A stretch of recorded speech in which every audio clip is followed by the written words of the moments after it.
जी बिस्मिल्लाहिर्रहमानिर्रहीम दोस्तों साडे भाई अज सियालकोट के करीब ही जलालपुर जट्टां तो आए ने ते प्रवाजी कबूतर लगे हैं 400 ते कुछ रुपए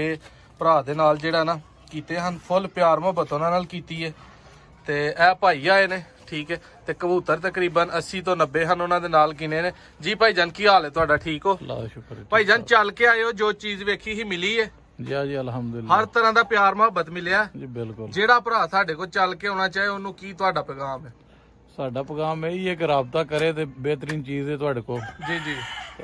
साडू ਅਸੀਂ ਵੀ ਖੁਸ਼ ਹਾਂ देखो ਤੁਸੀਂ ਵੀ ਵੇਖੀ ਚੀਜ਼ ਆ ਕੇ ਤੁਹਾਨੂੰ ਮਿਲੀ ਤੁਹਾਨੂੰ ਪੈਕਿੰਗ ਹੈ ਦੋਸਤੋ 5 ਡੱਬੇ ਪੈਕ ਹੋ ਗਏ ਨੇ ਇਹ ਹੁਣੇ ਦਿਖਾ ਦੇਣੇ ਨੇ ਮੋਹਸਨ ਭਾਈ ਕੀ ਕਹਿਣਾ ਚਾਹੋਗੇ भाई होरां दी खास मेहरबानी खास शुक्रिया जेडे एडी दूरों चल के आए ने और उस तो बाद जिन्हां ने आके ते कोई जेड़ा ना वो कहंदे ने कि कान च पाए भी नहीं रड़के ਅਸੀਂ ਤਾਵਨ ਨਹੀਂ ਭਾਈ ਹੋਰਾਂ ਨਾਲ ਕੀਤਾ ਭਾਈ ਹੋਰਾਂ ਨੇ ਸਪੈਸ਼ਲੀ ਸਾਡੇ ਨਾਲ ਤਾਵਨ ਕੀਤਾ ਇਹਨਾਂ ਦਾ ਬਹੁਤ ਸ਼ੁਕਰੀਆ ਕਹਿਣਾ ਚਾਹਾਂਗਾ ਵੀਡੀਓ ਵੇਖਣ ਵਾਲੇ ਭਰਾਵਾਂ ਦਾ ਬਹੁਤ ਸ਼ੁਕਰੀਆ ਇਹ ਵੇਖ ਲਓ ਦੋਸਤੋ ਖੁੱਡੇ ਖਾਲੀ ਹੋ ਗਏ ਨੇ ਠੀਕ ਹੈ ਪੂਰਾ ਪ੍ਰਵਾਜ਼ੀ ਛੱਤ ਦਾ ਜਿਹੜਾ ਉਹ ਸ਼ੌਕ ਸੀ ਤੇ ਉਹ ਮਾਸ਼ਾਅੱਲਾ ਵੇਖੋ ਇਹ ਸਭ ਦੇ ਸਭ ਹੀ ਜਿਹੜਾ ਨਾ ਭਾਈ ਹੋਰਾਂ ਨੇ ਆਪਣਾ ਕਰ ਦਿੱਤੇ ਨੇ ਇਹ ਡੱਬੇ ਲੱਗੇ ਨੇ ਸਾਰੇ ਭਰਾ ਚੁੱਕਣ ਕੱਲਾ ਕੱਲਾ ਠੀਕ ਹੈ